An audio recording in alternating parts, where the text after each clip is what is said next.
Enthusiast this. Hi, this is Mark. Congratulations. You have found this amazingly awesome show. Chances are you're listening to it right now on whether it's iTunes or Stitcher Radio or some other mobile app that allows you to stream this amazingly awesome show to your ear holes. And I can't stress how awesomely amazing this show really is. But did you know that you can also catch the latest episode of this show on the Tangibound Network? That's right. Go check out tangiboundnetwork.com. You can look them up, and you can listen to it right there. It's even mobile friendly. What more could you ask for? Which means you can pull it up on your iPhone or your Android, even your Windows phone. Yeah, who has one of those? But still, point remains, you can do it. You can do it. Check it out. tangiboundnetwork.com. Listen to this show, the latest episode, every time. Check it out.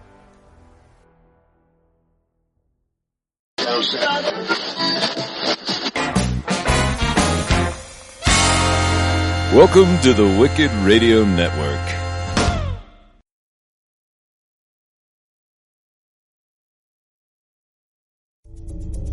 This is a Danger Entertainment podcast. DangerEntertainment.net. Danger Entertainment Podcast Network.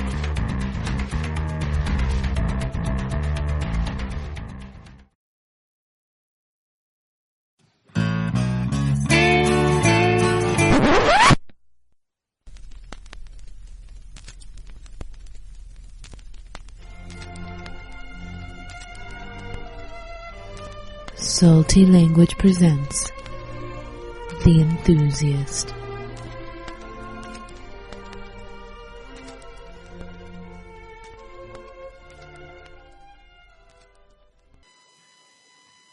Hey, Enthusiast. This is Brian. Joining me always is Tony. Yo. And on this episode of The Enthusiast, David C. Hayes will be joining us.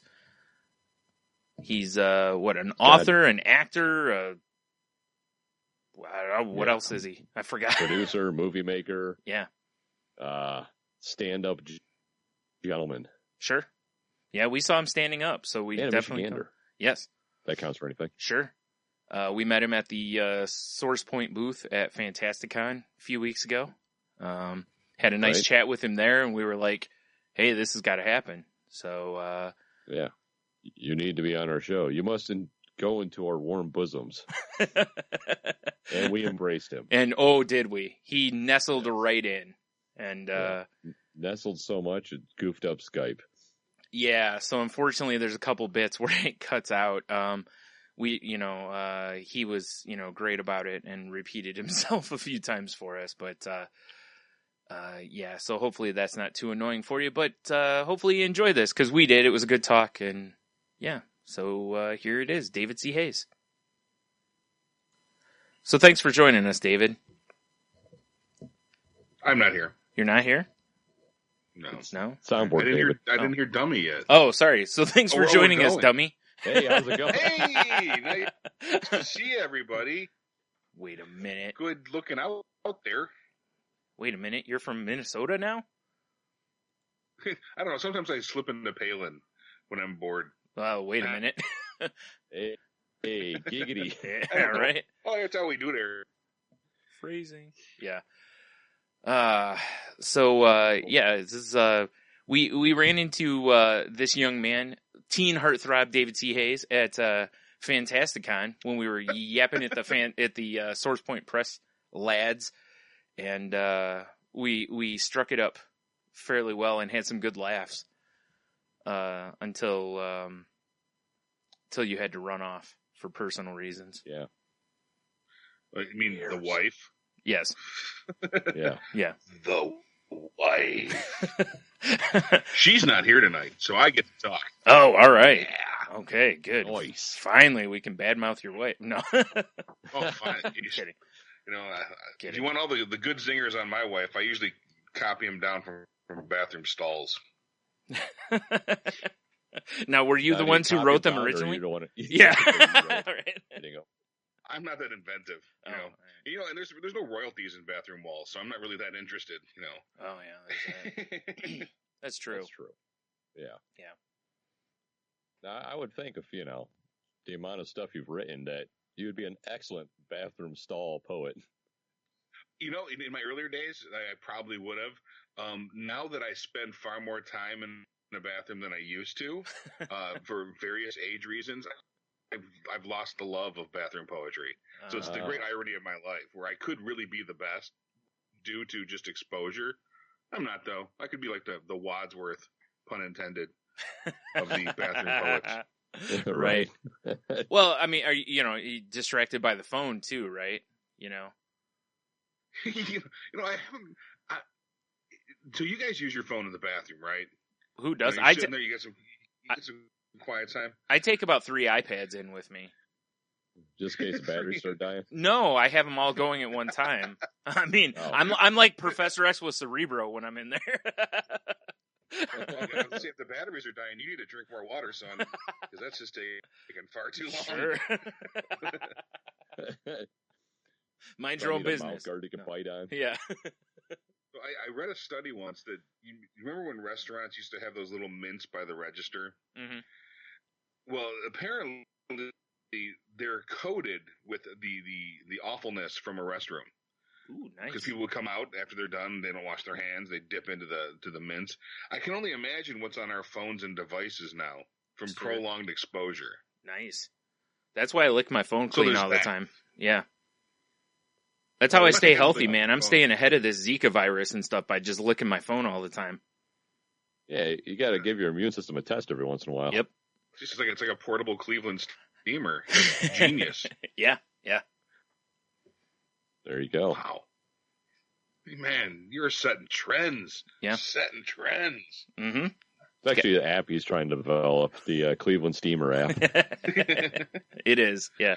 After the success of his rusty trombone app, the Cleveland Steamer was a natural progression. Sure, yeah. I mean, it's true. It just makes the most sense. It does, yeah. It was tough to get that arm, attachment for the phone passed, but, people bought in after a while. It was all right. This one will be a little easier, Not available on Android. Yeah, well, no. No. This is like the scratch and sniff app. Yeah. It's perfect. It somehow it detects all the stuff on your phone, and it tells you, all the disgusting stuff on your phone. That way people are just like, because I would just love for people to constantly know all the diseases and stuff, or, the germs on their phones. That way they constantly have that fight. Like, I have to touch and do things on my phone, but I also know this thing is just like a pit of all the worst bacteria, because I think most people will be like, meh. When you say it detects the disgusting stuff on your phone, you mean on the surface or like in your search history and camera roll? I think everyone knows what's on the inside. It's true.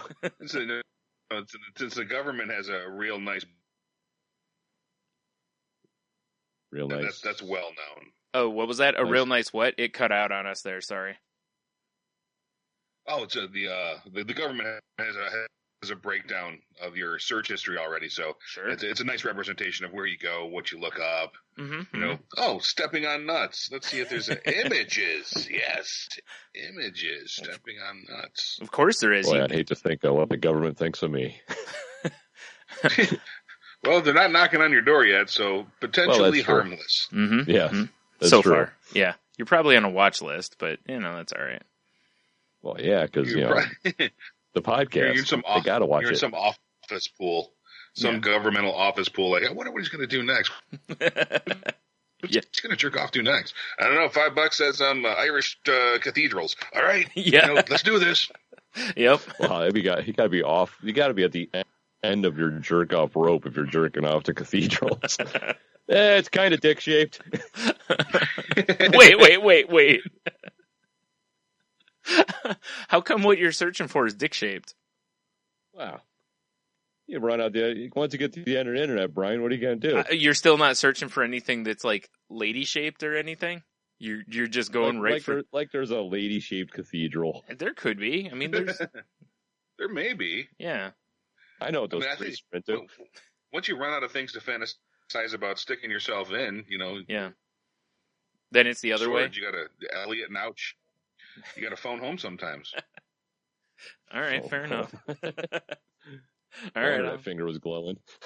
Ow. That was actually where I got the idea from my app. You know, that finger was glowing because of all the bacteria on it. And that's how E.T. died. Yep. Alien AIDS. Yep. Alien That's- AIDS. Yep. Well, he was wrapped in a blanket. No. Yeah.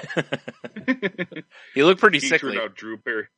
He was Drew Barrymore positive, Right. so that's going to kill him eventually. Right. That'll do it. I mean, just look at him and look at Tom Hanks in Philadelphia. That's all I'm saying. They were pretty similar. Yeah, you're right. Yeah. Wow. But then they survived and became Gollum. Yeah, pretty much. I'm down for that. Yeah. Yeah. It was like their love Elliot's child. bike crashes. Yeah. I'm in for all this. That's a really Absolutely ridiculous. that's a weird ET sequel. E.T.2, the Fellowship of the Biting Finger Thing. I don't think Spielberg's on board for this one. Dude, if he was on board for Indy 4, he'll do Oh, absolutely you know, you might be right. anything. You might be right. Yeah. Yeah. I got an idea. It's a golden shower video called Schindler's Pissed. All right, I'll do it. I think he would be down for that. Probably. It's like, I'm in, but only if I star. Yeah. I'm in, but only if the little red coat's a yellow coat now. Well, you got it, Steve. It's your vision, man. Don't you forget it. Remember Jaws? Yeah, that used to be good. Yeah, we know. That was great. That's all he does when he's talking to people. He just keeps like, remember this, remember this. They're like, yeah, we get it. You were a good director. We get it. Like, yeah, but remember, it's like, you're doing this movie now, though. It's like, yeah, but remember this. Every time someone brings up a crystal skull, you know, man, I took Dennis Weaver in a truck and I made it interesting for 90 minutes, man. Like, yeah, you used to be good. You were great. It's like, Once remember, upon we're a going to need a time. bigger box. Or boat box. We're going to need a bigger refrigerator to stick Harrison Ford in during a nuclear explosion. Because Oh, God. I'm having flashbacks. What? That ruined a lot of things for me. I had to forget Isn't that it movie totally- exists.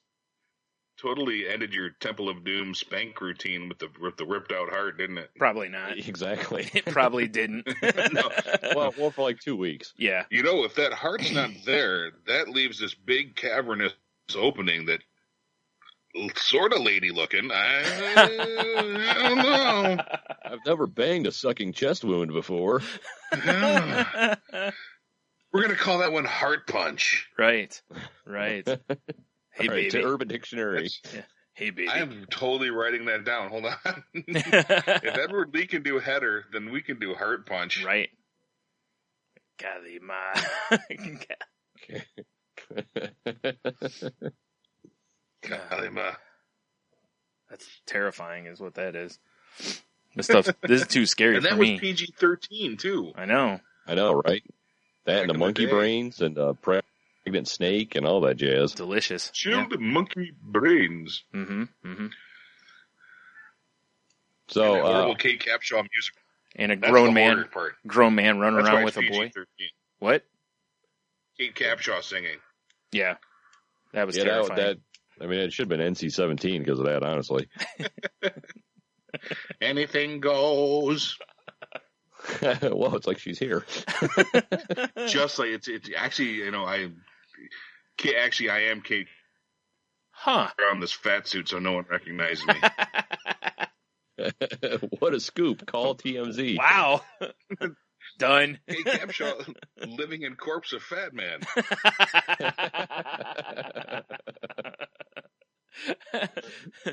Story broke on little known podcast. Yeah. I just crawl in and out of his ass, and I work the machine, and I get all this stuff done, and it's great. Wow. No one knows it's me. Let's Get see that here. weird.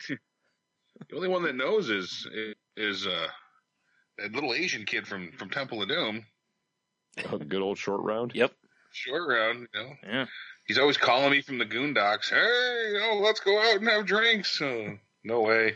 Like, who is this? Oof. I'm clearly not who you think I am. This is not Kate Capshaw. Yeah. I know you. I know you. That's your Are you Twitter saying- handle, not Kate Capshaw. Not Kate Capshaw. And the bio is like, Hashtag- no, this isn't Kate Capshaw. I clearly do not climb up the corpse of a fat man's ass. And hashtag nothing goes. yes. Oh, All I gotta say is, because I had to look her up, age is not very kind to some people. Hey, come on. Not like I'm not sitting right here. All I can say is, if you Google Kate Capshaw, do not enlarge the photos. I'll listen, Miss Capshaw. I'll tell you this: Tony would still do you for the story, though. Well, Oh, out yeah. of respect. Well, see, Yeah. the story would take 7 hours. She'd have to explain who Kate Capshaw was. Well, first she was This is singing in Temple of Doom. Like, who again? You know, with the heels and the Spielberg wife? No, I'm still not placing Yeah. you. I live in David Hayes' ass. Kate Oh, Capshaw. right, right. Yeah, exactly. There we go. Mm-hmm. Ish. Is it hot in there? That's all you really get. Like, wow. Like, actually, it's not bad. I've kind of moved things around. I got an AC unit. Move things He had, around. he had his gallbladder out a couple years ago. We made a lot more leg room, Yeah, which is really, really nice. it's not so He bad. had a swamp cooler. He carries his own humidity, so sometimes it's really kind of nice for the skin. I Exactly. can exfoliate. Sure, yeah. It's like it helps me stay young looking. I was waiting for Tony to say something. Nothing? Uh-oh. Tony, you still there? There we go. Oh, Okay. God, you guys froze for a I second. know. We had It a... was horrible. You froze in awful positions. It was terrifying. Yeah, that's what we do. That's Yeah, our sorry about superpower. We're like the Indeed. yeah. That's our whole superpower. That's all we can do is just freeze in terrifying positions. Oh, no, it's Awkward Statue Man 1 Yeah. and 2. We're like an even shittier version of the Wonder Twins. Yeah, we're terrible. Wait till you see what our monkey does. I won't Form up spoil it, but it bucket of involves cellulite. AIDS. Oh, good God. Oh man. Well, so David, besides the Rot and Rotten Tail being made and option for a movie and all that, what are you working on? What's going on in the world? Yeah. Wow. Lots of fun stuff. I've got my weird echo going on here, so I just heard myself. I sound hot. Delicious. That's pretty cool. So I finished up a feature that I wrote for Steven Seagal, a picture that should be shooting sometime next year. And right now just working on a couple of different prose projects and desperately trying to get SourcePoint Press to print a 3-on-3 women's underground to the death basketball comic. Interesting. And I figure if I keep talking about it over and over again, Travis will eventually relent because he's dead set against it. I hear there are a bunch of bums over there personally, but I kid. I would go, yeah, they're kind of a bunch of bums, but they're my kind of bums. Right. I mean, But, Travis They especially. laugh at my jokes Yeah. and sometimes when Yeah. they're not making fun of me. Working on a webcomic for SourcePoint that we're going to debut once we have a year done. We're going to get the full year out. Cool. It's a superhero spoof about a half man, half cactus called Prick. That Yes. has been a lot of fun. I'm doing that with Tyler DePero. Working on a couple comic projects with Dan Gorman, including something for heavy metal, potentially. Nice. And yeah, just lots of fun stuff. Man, sounds Trying A it out here. lot of hooks in the water, it sounds yeah, like. definitely. Well, if you know me, you know that I rarely catch anything, so I have to have a lot. You're like, all right, 2 boots, an eel, great. His work No, ethic look, sounds look, like my guy. dating. Oh yeah, Yeah. you ask 100 people to sleep with you just need one to say yes. Yeah, There you go. you're True. right. It's all statistics, right? Yeah, I guess. Right. Sure. And you kill them and stack them like cordwood. Uh, What? It's his mission. yeah, that's true. Yeah, that sounds right. Yeah. I figure it's the Midwest. We're creepy in the Midwest. Very. You know, Yeah. freaking kill people to eat them.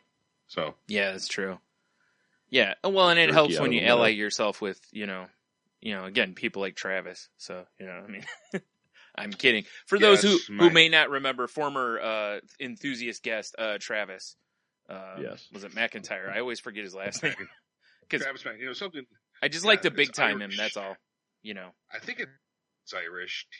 He looks kind of. Yeah, I think he was part of the New Kids on the Block, I believe.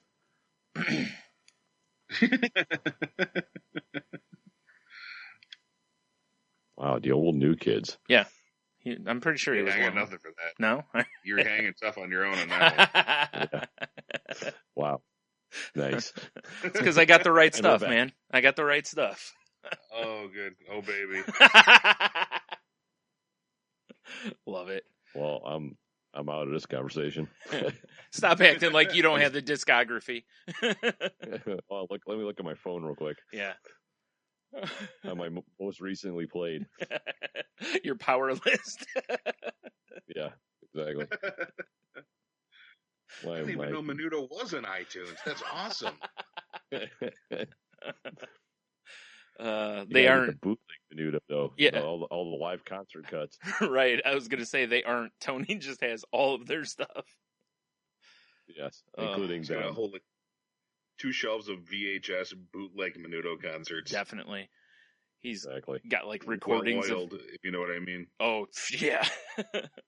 So have you seen this guy? He's gosh, he used to be a Menudo. I can't remember his name, but he's a totally buff gay dude that sings covers of different songs. He has a huge amount of followers, and he's incredibly buff. And he did a He-Man the Musical little spoof. It's oh my gosh. No, I have not. I'll find it and send it to you. But if you go He-Man the Musical, he's going to pop up on YouTube. Okay. And he did it with I think Jimmy Kimmel played Skeletor for him. Oh, you know what? Maybe I have. That actually sounds very familiar now. See, it's one of those things that, hey, I may be confusing it with another Jimmy Kimmel playing Skeletor piece, but wow, I got it right here in front of me. Awesome.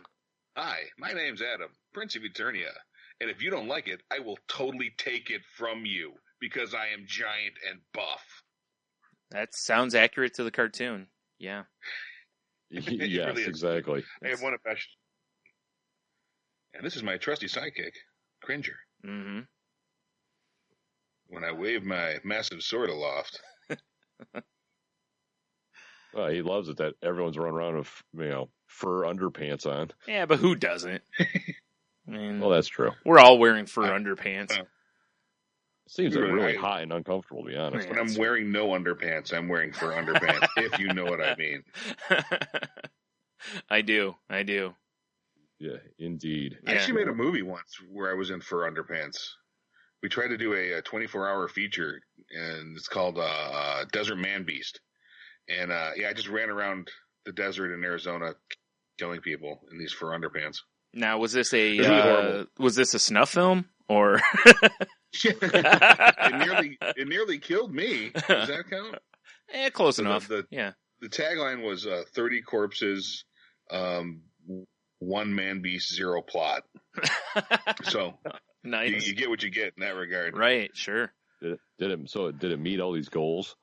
Oh yeah, it met all. Perfect. Nice. In fact, in order to sell it, I put "Return to Yucca Flats" in front of it, so it's "Return to Yucca Flats," colon, not the punctuation, not the organ. Well, I would hope. Yeah, that'd be frightening.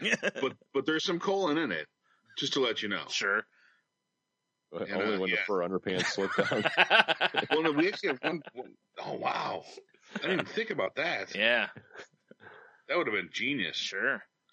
Ooh. No, nothing about this is genius. Let me point something out. Never hire Tony as a style or image consultant for a film. That's a bad move. It always involves fur underpants slipping down. Yeah, exactly. Every time. That's my mission statement. Yeah. Sorry, ma'am, you're going to take off those fur underpants. Well, they're connected, sir. Yeah. Okay, yeah. then. I'll get the nair. We actually we shot a film called Bloody Bloody Bible Camp that was a throwback to the 70s and 80s slasher films, and there was some full frontal nudity in it. It was the 70s, so we wanted, a full-on merkin, and you couldn't cast somebody. There was nothing. There's no one available that came complete. So the effects guy made a muff. Right. And had to apply it. See, what you should have done was just bought like a raccoon hat and just had him wear that down there. So it was obvious that it was a raccoon hat. Who is that? Daniel Boone over there? Right. What go discover Tennessee. Like, what are you doing? Why does that have a tail? That's very frightening. So it's like throw a big Montana in the middle of a coonskin cap. Yeah, exactly. And just call it a day. Yep. Leave the bread on. Yeah, leave the bread. You are so budget conscious. I love it. Yeah. See, I'm much better of a hire than Tony is. What do you split it with the crew? Here's lunch. Oh man! If you want to save even more money. Hey, wait! This didn't have Arby's sauce when I bought it. What? So if you want to save even more money, avoid the coonskin cap and just toss the big Montana onto a barbershop floor. Boom. Insta-muff. Oh. Nice. Oh. Or by the time we were done, we could have just shot the crew toilet area because the rim looked like an Amish man. Oh, my God. Jesus. Did someone have radiation poisoning? Holy crap.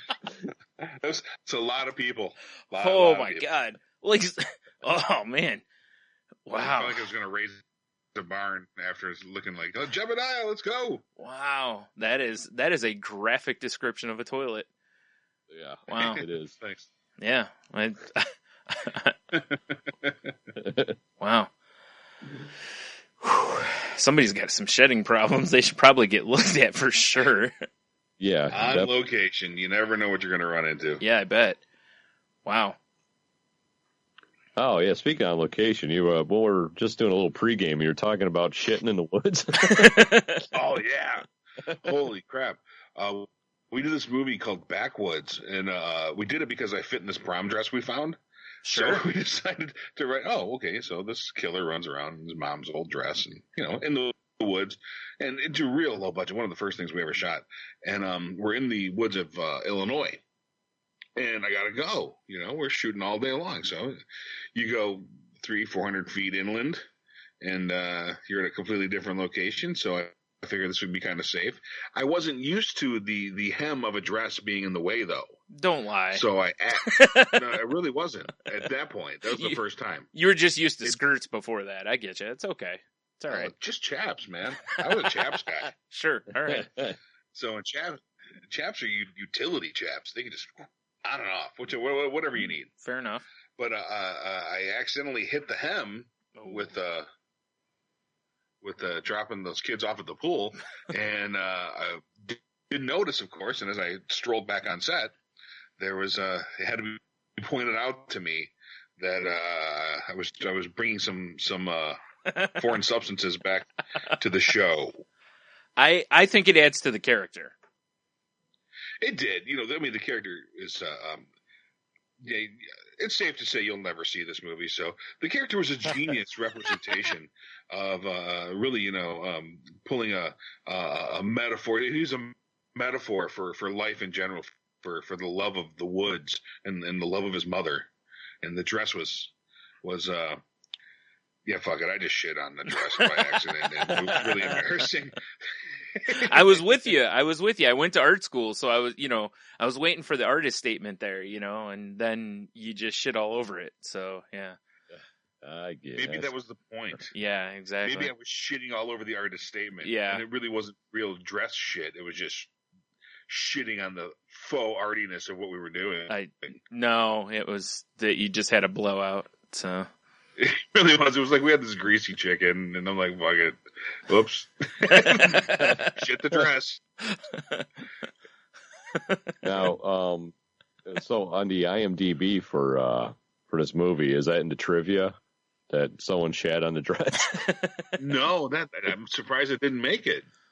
The trivia and fun facts. There's some trivia and fun facts on some of those movies that are 100% disgusting and accurate, but no one's posted.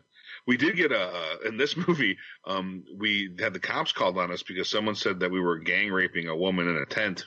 Oh, wow. And, because we had a kill scene, and, she was screaming and stuff. Yeah. And, so the cops come out, and we're all sitting around eating more chicken because they catered it. Bad move. But, and they said, all right, who's getting gang raped? And she raised her hand, Who's getting gang raped? Played a coleslaw. And so I was the first guy they ran into, and I'm wearing this big blue prom dress. And the guy's like, hey, so what, there's a gang rape going on here. And I was just completely fried from the day already. Oh, boy. Still there? Okay. Get into the proper attire for that. So they whisked me away as quickly as humanly possible, and they stuffed me in a car while the real people dealt with the cops. The real people? The people that were dressed like humans. Sure, yeah. You can see, obviously, not many people are going to have a muffin and coleslaw after a gang raping, so she's okay. Yeah. In case that's her thing, though, after every time I get plugged by 15, 20 guys, I need me some coleslaw and corn muffins. Sure, yeah. Nothing straightens me out more. Yeah, right? Wow. The old corn muffins. Jeez. Wow. So I assume everything straightened itself out, though, right? Oh, it did. It did. Okay. What they did from there is they went on in Chicago, outside Chicago, and apparently it's a place where guys to meet and give each other hand jobs. So they just went through and started ticketing the parked cars after that. Oh, fun. They made their quota. No gang rapes. Wow, so you went around and you ruined a bunch of people's nights. Yeah, we ruined more than that. Terrible. We ruined anyone who's seen that movie. We've ruined their eyes.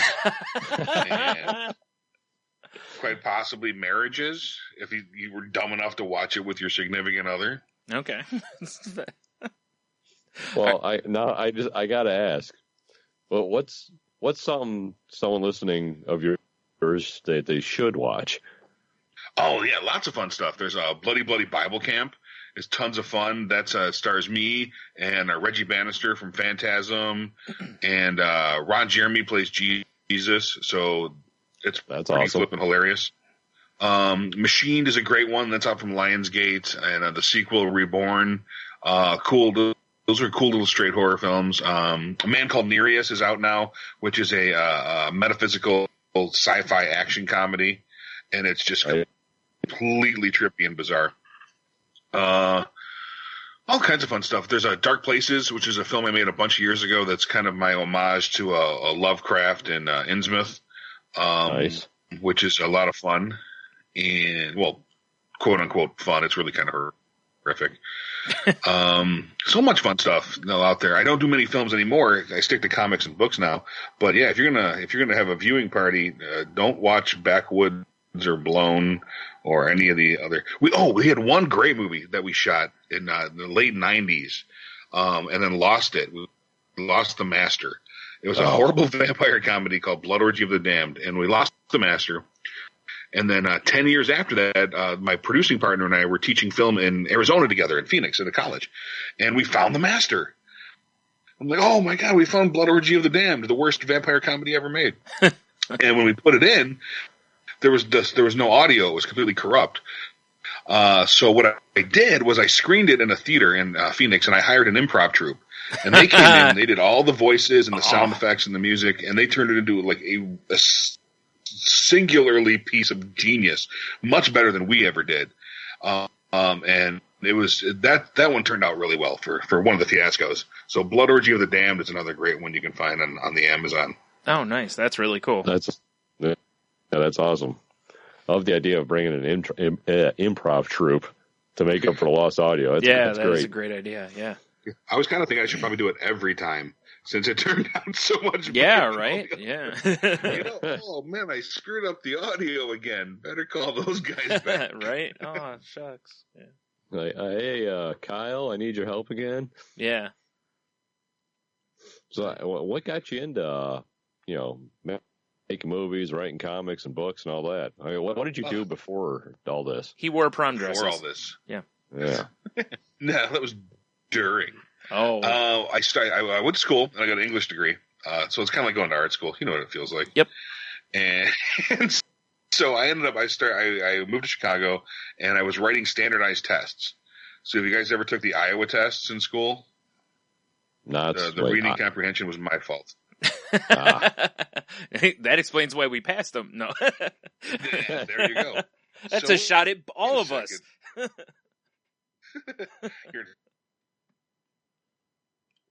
No, don't take that test. What was that? Sorry, it got really wonky for a second there. What was that? That's it. I was talking about dildos and reading comprehension. Okay. Yeah, I can see where they go together. Yeah. Nothing big. Reading and dildos, both fundamental. Yes. If you don't read those directions, they can hurt. So it's really kind of a big lesson. Yes. It's true. So then I was doing those tests and I went crazy and I quit. I just couldn't handle it anymore. And I started working in a coffee shop in Chicago in a Starbucks in the mid-90s. Back when, Starbucks had like 7 places, before they were this conglomerate. And there was a theater troupe down the way that were doing really cool things, really cool late night splatter theater stuff. And they had a show called Scary the Musical, which was a transgendered musical version of Carrie. Ah. Oh, right on. And I kept embezzling and giving them free coffee until they agreed to put me on a stage. Bribery. So bribery did it. So nice. I got a PJ. I took over the PJ Souls character from the movie, Norma, and I made my stage debut as an adult. I'd done stuff earlier as a kid, throwing tampons in a towel and a bra at a Sissy Spacek impersonator, which was absolutely awesome. And that kind of set the tone for the rest of my life. Right. Because now you weren't doing it from the crowd. You were doing it on stage. Yeah. Exactly. I was imagining doing it. I wasn't finding bums that looked like Sissy Spacek and throwing maxi pads at them. It's what I do it to Tony all the time. Yeah. That's true. Yeah. I was like, sing coal miner's dog. Brian keeps telling me to cover up my dirty pillows. I do. And you keep saying they're called breast mama and everyone has them. Yeah. Yes, exactly. But that ran for a year. We ran for a year. Friday and Saturday nights in Chicago, which was huge. It was and since there was I was the token straight guy in the theater company, so I would get all the weird straight roles like the evil corporate Santa Claus and the Christmas show and things. But there's nothing like fighting 7-foot drag queens as acting boot camp. And it really was. It was intense. Yeah, I imagine because they'll take your space. They'll put a stiletto in your face. You got to fight for it. Wow. Yeah, I imagine so. Yeah. So that was a good time. And then while I did, I got into some films in Chicago and then moved to Arizona and hooked up with a couple different horror people there because I was mainly dealing in the horror world, horror and thrillers, and went from there. Nice. Yeah. So how did, I mean, obviously you had the English degree, but how did you end up in comics? Comics were our first love. That's like there was the total Kevin Smith route because I couldn't get people to want to publish my comics. Right. Or want to take a look at my comics. So I said, well, making a movie is easier than trying to find an artist. Because at the time it was, right. And we're shooting on film. I actually, if you guys remember, there was North Star Comics, division of Comico. Yeah. They did some of the best horror comics out there, including my favorite, Faust by Quinn the Vigil. Yeah, I remember Faust, yep. At the time, Brian Azzarello was the editor. Okay. So I went in and I got an appointment with Azzarello and I pitched him my vampire idea that was very similar to 30 Days of Night, about, a decade before 30 Days of Night hit. And he told me to go read I Am Legend again and get out of his office. Because it would never work. And I would was so defeated. Wow. I was just utterly defeated. Yeah. And I took off, and I didn't think about comics for a long time after that. And I will say, for those who may not be too familiar, Brian Azzarello does have that kind of reputation for being very, very blunt with people. So, like, even though he doesn't mean to be sometimes, he's got a reputation for being, like, even with fans and stuff, kind of being a dick sometimes. Even, like I said, even though he's not meaning to be, like, some people get a really, like, gruff read of him. But sometimes it's for the best. But wow. And it was not this time. Yeah. Because, Steve Niles is wiping his ass with, $1 million bills. Oh, for sure. Yeah. He's and I'm like, yeah. Seriously, dude. Yeah, him and Ben Templesmith got launched off of that book for sure. Yeah. Right. Mm-hmm. So it's always, and that was my first that was my first dealing with any comic professional whatsoever outside of fan stuff. And so I just, kind of kept to myself, and I would dabble here and there, and I would see calls out for writing a short here. And I eventually did, and it took me a good 10 years to roll back into it again. But I ended up winning a Visionary Comics short script competition, and that got me a backup story in Starship Troopers Damaged Justice #3. Wow, all right. Hell yeah. when Marcosia put that out, if you remember those guys too. I do not remember like them. The kiss of death with places. The last guy to visit North Star, the last guy to deal with Marcosia. They're all going down in flames, just burning. Nice. Well, at least you're leaving a nice trail in your wake. You just exactly. Was this the inspiration for Rot? No, Rot started actually in Chicago. And the inspiration for Rot was living on the north side of town. I grew up in a smaller town, and then I moved. I didn't know anybody when I moved to Chicago, so I was kind of on my own. And I was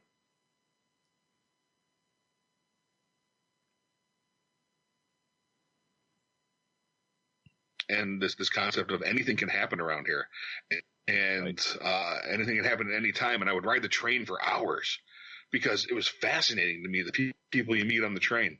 And what the Rot kind of symbolizes to me,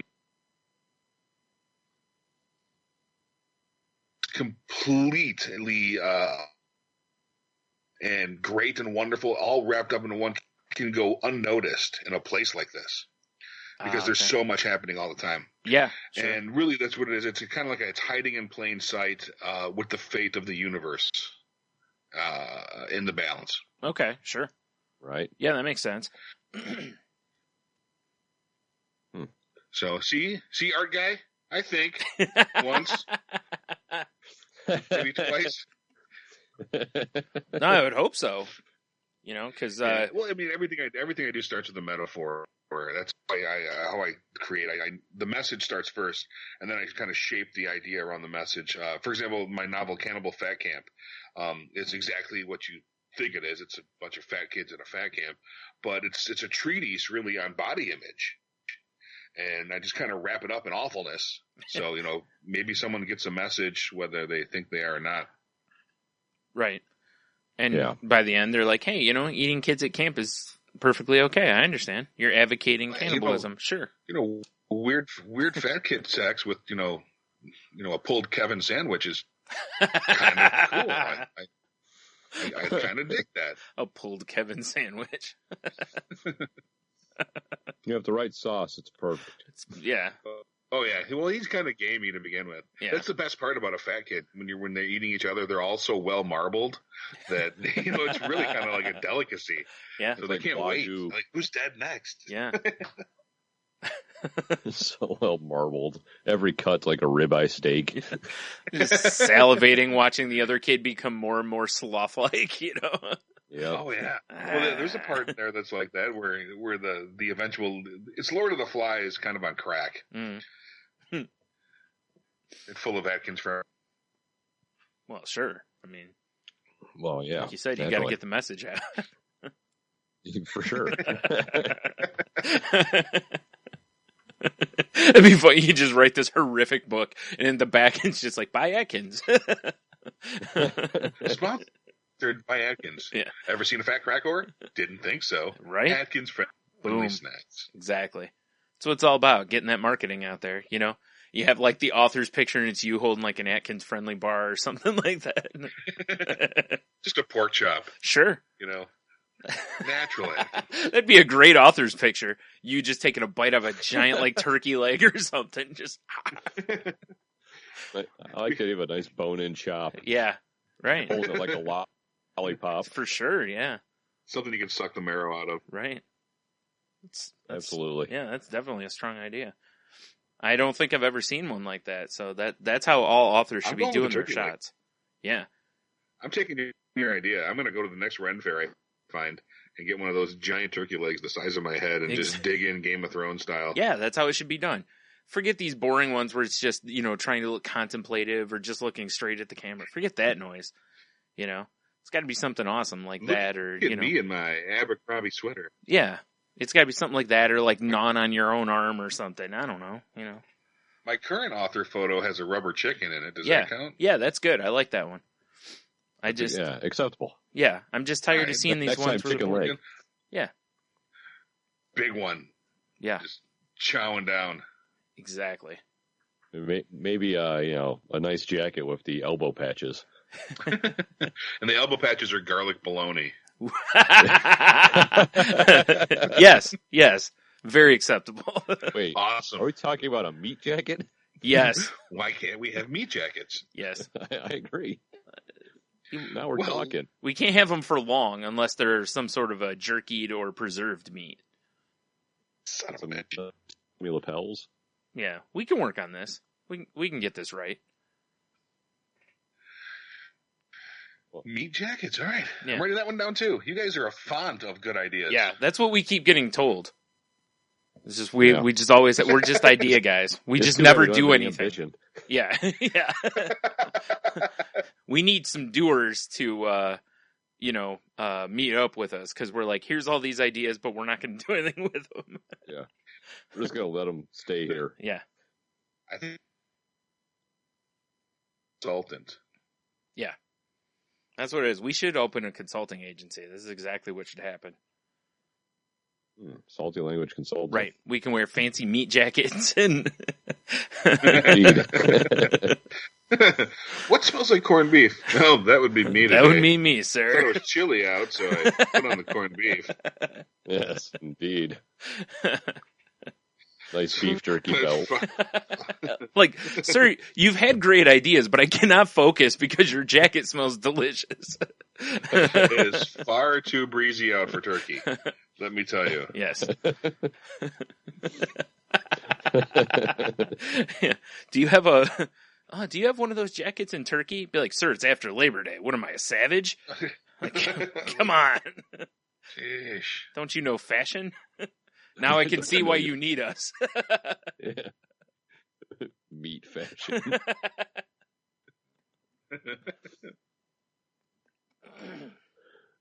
Well, if Lady Gaga can do it, right? Yeah. Didn't she have a meat dress? Am I thinking right here? Yeah. Her intent was to make a statement about like animal abuse or something, and I think we're just hungry. Yeah. Yeah, like she would be delicious after a house fire. Yeah. I'll put my Gaga on a spit. It's like going to one of those Brazilian steakhouses. Yeah. They just keep bringing more of her out. Yep, exactly. You turn a little wood idol over when you're sick of the Gaga. I'm full of Sliced on a beer plate. Holy crap! I have had so much Gaga today. It's so good though. Oh man, she is lean. Woo, woo. That's some lean protein in the Gaga. Oh man. Uh, Well, at least we don't have to worry about cheat day. Yeah. Oh, So I'm goodness. glad you brought up the Brazilian steakhouse because that makes me want to go to one now. Hey, copious amounts of meat, force fed until I say stop. Man, yeah. I can do it. that's just In theory, never ending. oh, In theory, if there's any, they won't let you pace it like that though, because those guys are on you, just slicing meats and throwing them on your plate and until that little idol gets turned over. They are nonstop. They're like machines. They're like meatinators. I think their goal is to make you cry. It really is. Cry cholesterol. Yeah. Pure cholesterol from like just mirror. Yeah, that would be my goal if I worked there. Sounds like heaven to me. Yeah. That would be my goal if I worked there, is to just make you cry. No. God, if I saw me walk in, I'd be like, oh yeah. I'm gonna get this tubby bastard. Let's see what he can do. Yep. And it's gonna be sausage-a-palooza. Just, you're done, son. I kind of feel like we need to organize some sort of field trip to a Brazilian steakhouse. Sounds like a. Is there one near you guys? There's one in Detroit. Mm. Hey, let's go. Yeah, right. Right now, Was it Texas de Brazil or whatever? Not right now. Well, yeah, actually, right now. They're closed, probably. Oh, well, you guys are about an hour away. Yeah. Right. So by the time we get there, they'll probably be closed. About an hour away from Detroit. Yeah. We can camp out in front. You're right. We'll just go and wait. Just wait for it to open. The doorbuster special. Right.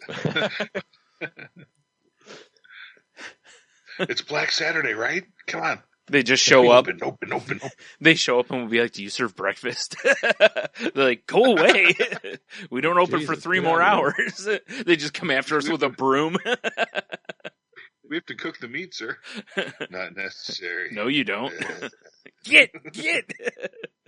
They unlock the doors. We just trample the host. Yeah. Get all the meats. There was one great one that we went to in Phoenix that they had their condiment, not a condiment bar, but their like their salad bar was filled with different types of cold meat. So, if you turn around, there's like shrimp and fish and cold cuts and like, wow, I can't this place. Not for the vegetarians. If you want to construct a nice salad, that's what it's there for. Right. Yeah. Right. So instead of lettuce, I use salami. Sure. Exactly. Sure. That's what it's there for. That's how to properly make a salad.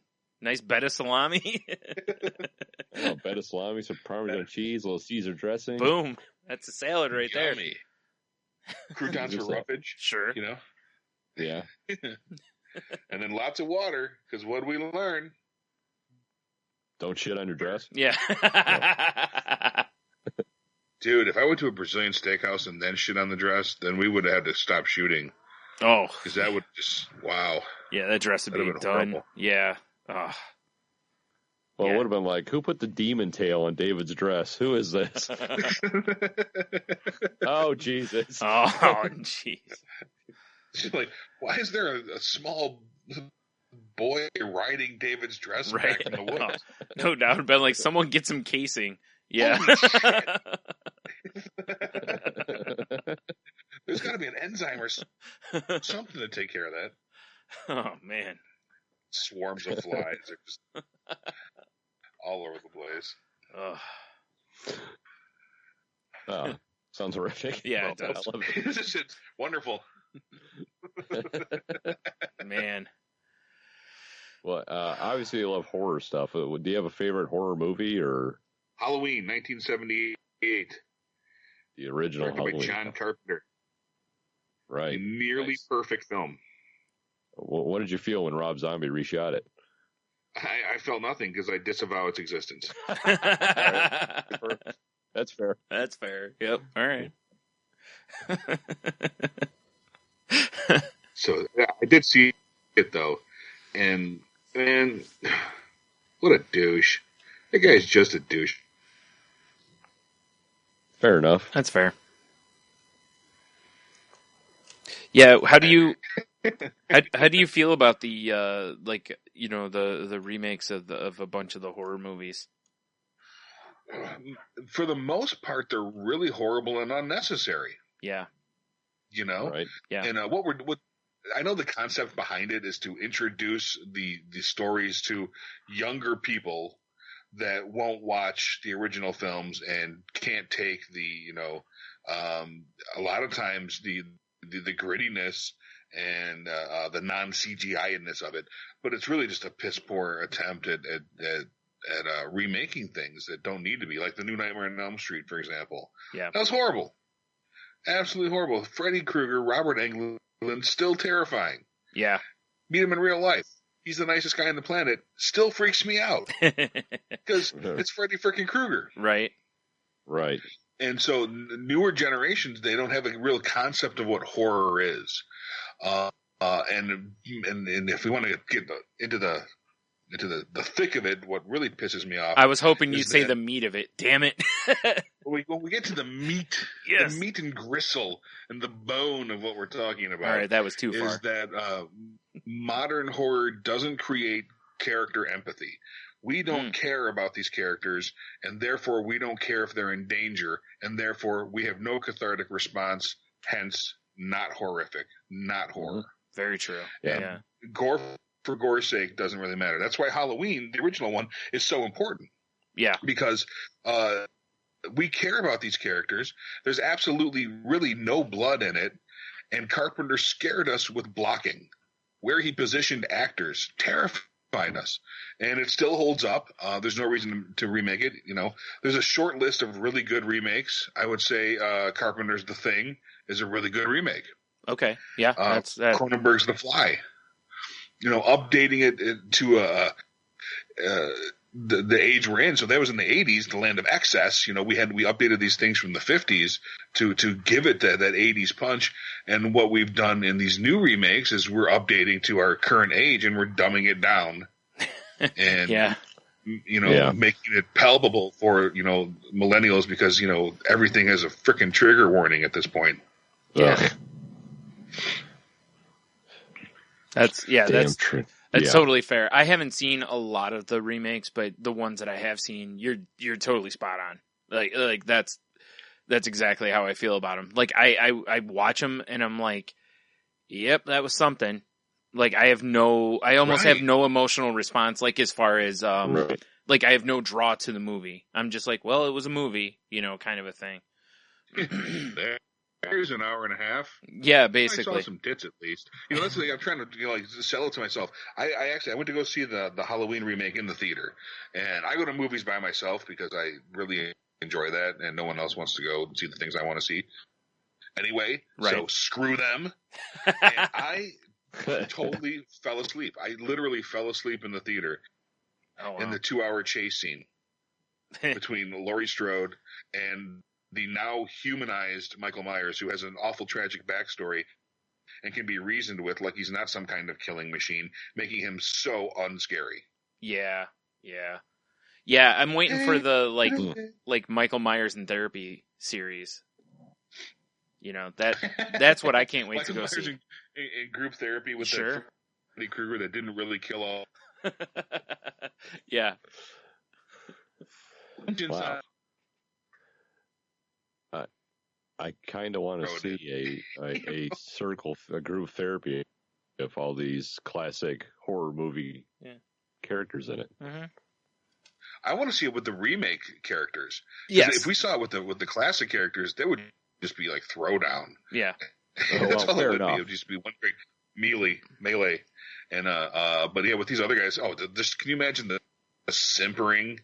All these kids, and then they were like, I didn't do anything, and then they said that I burned them up, and then they threw, and then I got them all burned, and then I can't do that, and then here we are. And then Michael Myers was like, my mom was a stripper, and my stepdad was really mean, and she drank a lot, and then that's why I grew 14 feet in 3 years and killed people. Right. And instead, he should have just went into pro wrestling. Yeah. Like, instead of killing people. There. Yeah. Then he should have become, Sabretooth and failed miserably at that. Right. So now, of course, let's just make him Michael Myers. Let's not besmirch the main train here. No, I enjoy Tyler. I like Tyler. Tyler's a cool cat. He's getting his paychecks, and he's doing the Comic-Con circuit now. Mm-hmm. He's making the bank. Sure. Signing the photos. Yep. Doesn't have to take a bump anymore. Doesn't have to put on checks. Yeah. Right. Yep. Well, as he wants to. Yeah. Well, unless he's at your place. Yeah, right. Wait a minute. Nice. He's a hairy guy for liquid latex. I don't even want to imagine what's going on there. Yeah, that seems like a nightmare. I imagine lots of pain. Mm-hmm. It's a body Brazilian. No. Oh man! Like, how long were you in makeup? Are we back to the steakhouse, or are we at the? Okay, that's the rule for the Brazilian steakhouse. You have to get a Brazilian first before they let you in. Wait, as in kidnap someone from Brazil, or like I just need have your pubic hair ripped off with wax. Okay. Because I was going to say, for me, I'd rather have to kidnap someone. No, that's not. Just be easier. It happens, you know.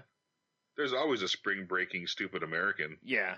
I mean, can you imagine you walk into the Brazilian steakhouse and you're like, here's the Brazilian. And they're like, sir? And be like, yeah, I thought I had to kidnap a Brazilian. Like, ooh, awkward.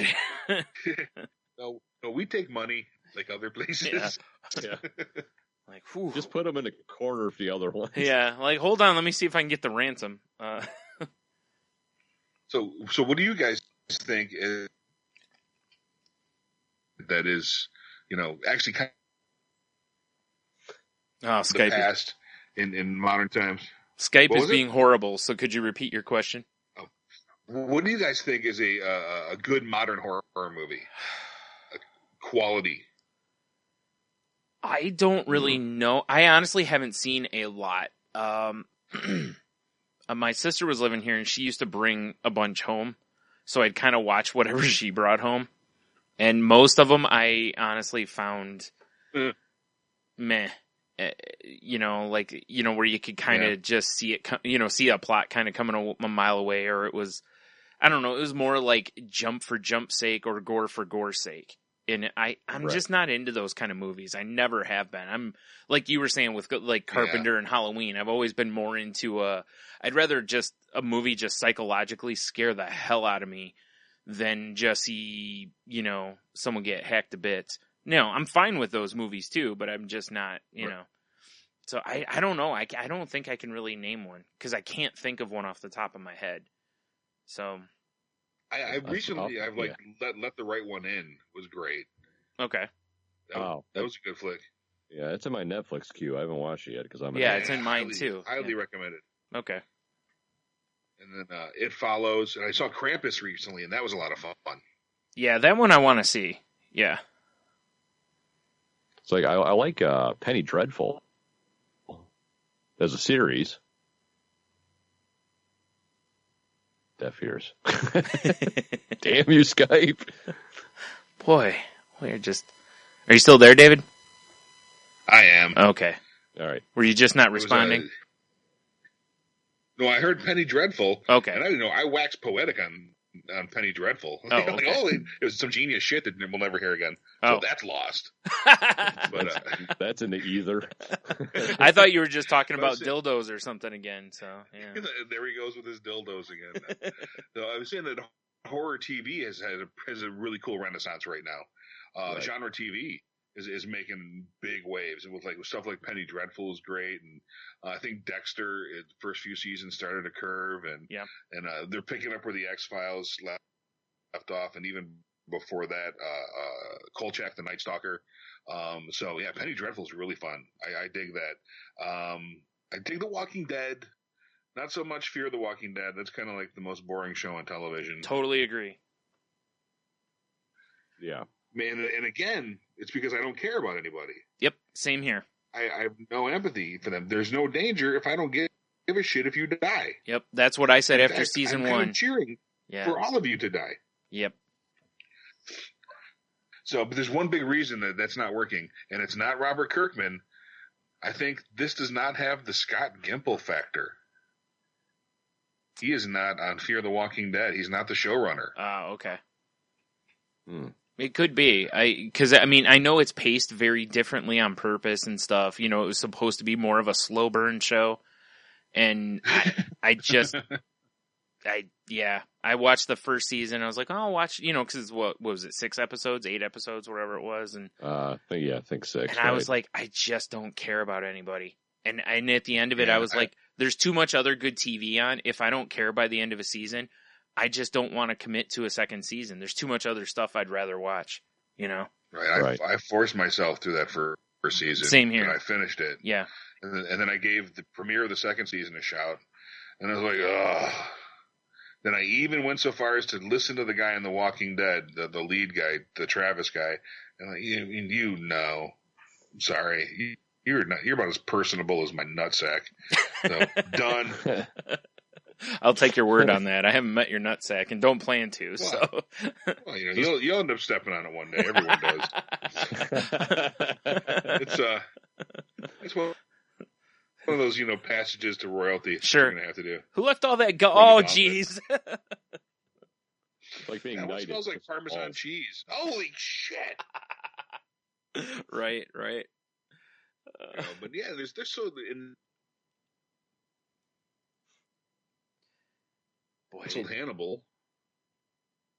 Yeah, I've never watched Hannibal. Yeah, I I've heard haven't nothing either. but good things about it. So good. It was great.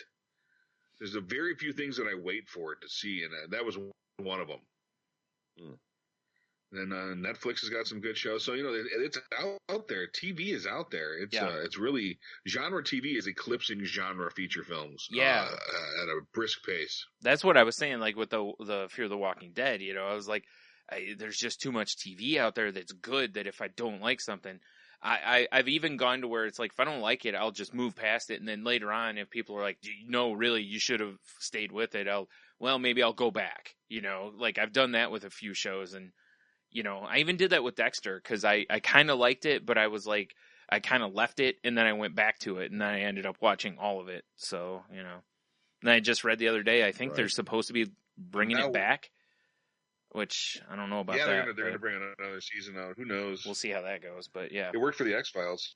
Yeah, I liked how that worked out. Yeah, I think. Yeah, I liked it too. Well, so many people were upset with the ending of Dexter. I think that maybe they're hoping that they'll correct it. I don't know. Whatever. So we'll see. I'm just waiting for a big crossover with like Weeds or Hung or something. So that'd be interesting. What a way to end another series, wouldn't it? He just goes and ends other series. He just goes and just kills all the stars of various series, and that's how Dexter ends. His final series is just ending other series. Art guy, you are more meta than anybody else ever. That's what I want. That's a genius idea. Mm-hmm. Like, I'm not content with killing my own show. I'm going to kill every show. Yes. Like, you're not supposed to be here. Like, this is like Night Court. It's all the times Richard Belzer played Detective Munch on all these different shows. Yes. He's got like the record for most show over different networks too. Mm-hmm. Belzer and his craziness. Yep. Well, then, the detective can be the one tracking Dexter down through all these different shows that he's on. Right. Richard Belzer's tracking down Dexter. Holy shit. You're not going to beat my record. There's no way. I'm the king of crossovers. That would be great. Like the guy tracking down Bill Bixby and just always a step behind him. Yep. But if Dexter ends the show, how does he get? Oh man! Oh, exactly. Crazy. Right. That's what we'll be. That's what we'll have to be watching for. Right. Like, what's going to happen first? Yep. And that damn Munch character will crop up in the. I've been rewatching the X-Files as I work, so I can have something playing in the background. He was in one of those episodes.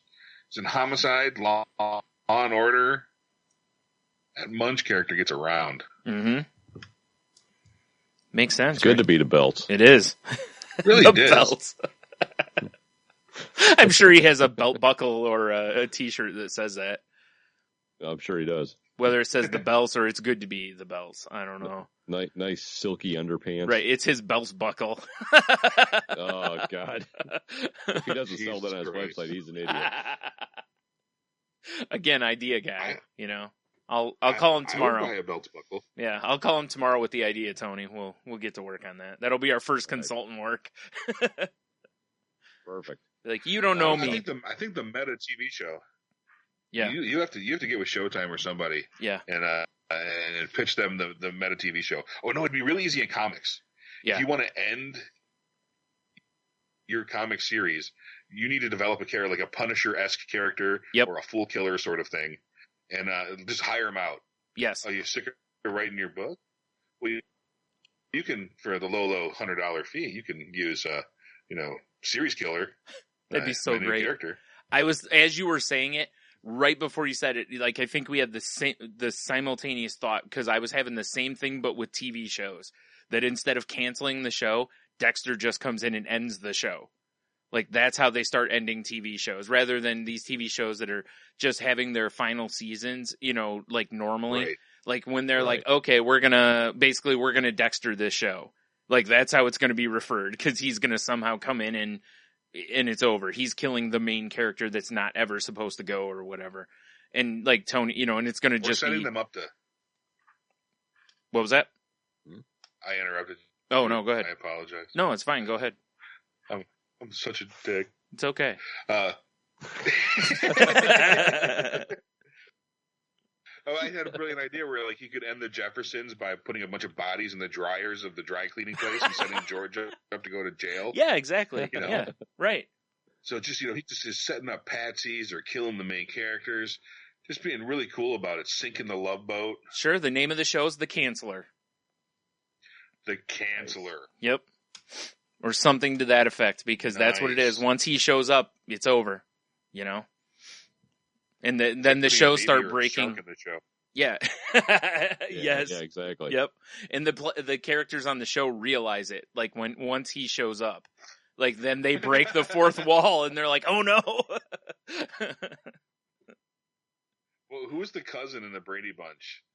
Cousin. Oh, he showed up. Cousin Belky. No, wrong TV show, Tony. That's Perfect Strangers, silly. Belky will end a TV show. That's easy. There's that. Cousin. I don't remember. Oh, not Owen, Elliot. But that's the actor. That's who we need. Yeah. The kid shows up like a menacing little kid, and you're like, oh, he's the harbinger of doom. Oh, my God. You're where's right. This kid coming from? You're right. It's like the Herald of Galactus. Yeah.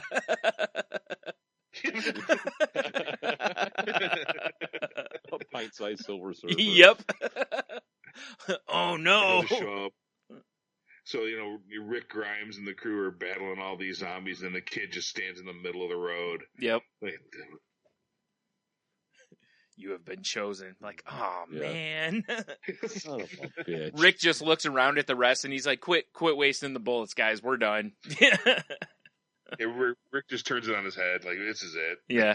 I've overcome everything else, just not this. Walks over to Daryl and just finally just kisses him. Yeah. Everything's out the window. Yeah, exactly. They Yeah. do whatever they want Yep. to do. Yep. Just grabs both handsfuls of his ass and just starts sucking his face. Also drops his American accent. Right. Yeah. I've been waiting to do this for so long. Yeah. Like, oh no, Rick's a walker and someone shoots him, Oh, God. That kid, Cousin Owen? No. Oh, man. He's going to kill me. Okay, Tony's doing it. I was just going to do it, but I didn't really feel like it. Save me, Google. Francis? No, that's like a pig. Okay. Yeah. That'd be a really odd character. A pig shows up and then everyone starts... Cousin Oliver. Oliver. Yes. So it's like this Dickensian villain, Oliver, here to destroy us all. Yep.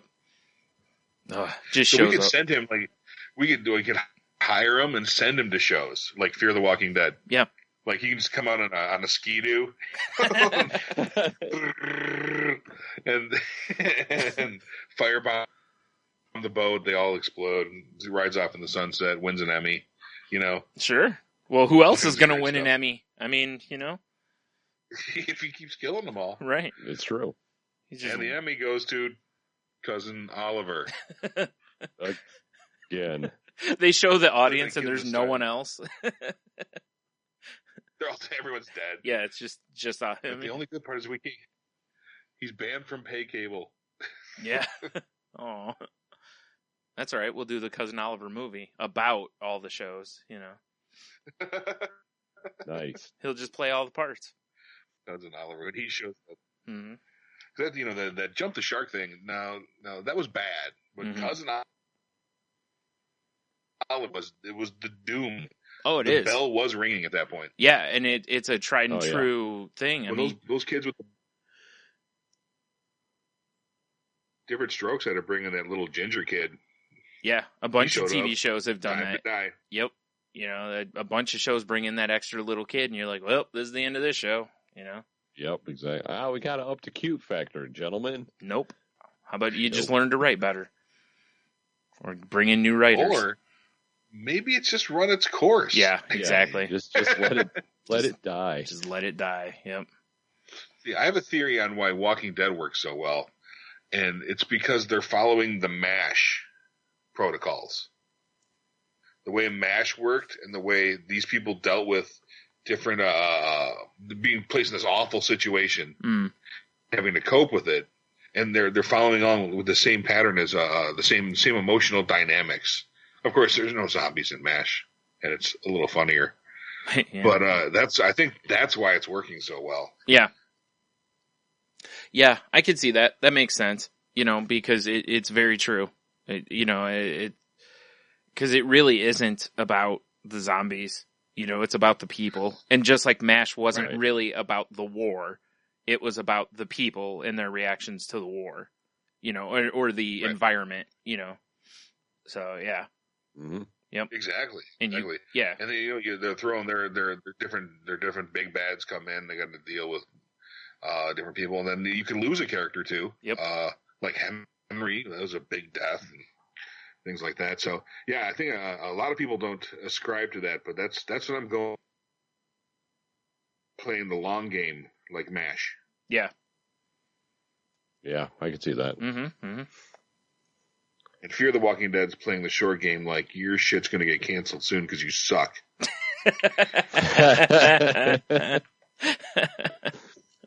So clearly big fan. Yeah, huge fan. Yeah. Ah, man, Skype's being brutal to us tonight. Brian. Man, oh man, I feel so bad. It's because Skype hates me. No, Skype hates us. That's right. So, are you in a bunker somewhere, or like a murder house, kill shack? Why would he admit to that? Well, if I were, why would I tell you? Yeah. Why would I just invite you over? Yeah, good point. It's like, is this the Brazilian steakhouse? It is now. Yes. Turn over your little wood totem. Yeah. All the Tony I can eat, which is 0. Mm-hmm. I don't know. No, you may be able to eat plenty of Tony. I'm saying I can't. Well, we'll find someone for you. It's okay. I'm sure there's a drifter somewhere. He's probably already got a stack of them. Yeah. Like, here. Every town's got a few prostitutes that no one's going to miss. Don't worry about it. Right. All is well. That's fair. Exactly. Aw. It's probably been marinated. Those flavor injections and whatnot. Is right. I don't know about all that, sir. All right. Oh. Well, do you got anything else you wanna plug? Websites? Yeah, everyone hit the website. You can't buy anything there, but it's lots of information, trailers. You can see what's going on. That's at davidchayes.com. You can get to the Facebook there. So Facebook.com/abnormalent for Abnormal Entertainment, my company. And, all kinds of fun stuff. You can find what's happening, what's going down. Visit the Source Point Press Boys, because they're always fun, at sourcepointpress.com. And the Salty Language Podcast. Nice. But you don't need that website because you're already here listening. Right. So that's right. ridiculous. I like that.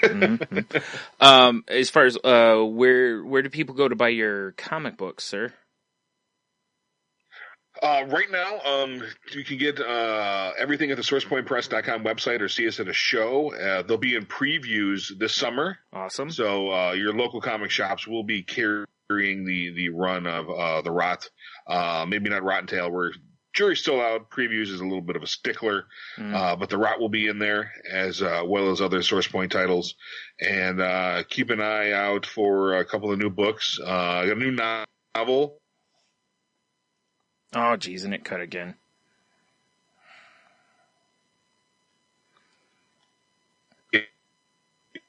What?